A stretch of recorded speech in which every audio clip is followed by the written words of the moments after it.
Ito sir, ano na lang din to.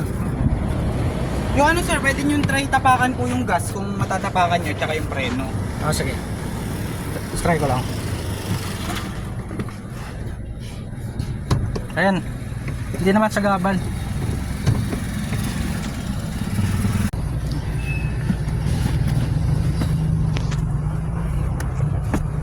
Ito sir.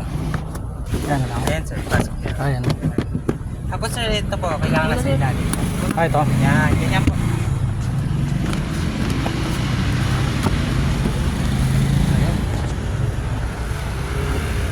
Nagtatanggal nito. Tapos Oo. kung sakaling kayo po yung magtatanggal, maglilinis, Oo. pwede nyo pong punasan lang para hindi nyo na po baklasin. Madali Oo. lang naman po yung linis. Punas lang eh. Opo, pero kung talagang hindi na matanggal ng punas sir, i-brush nyo na lang po, tanggalin nyo na lang po yung mating. Madali lang naman tanggalin. Okay sir.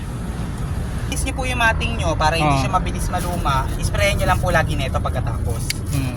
Yan. I-spray nyo lang po siya.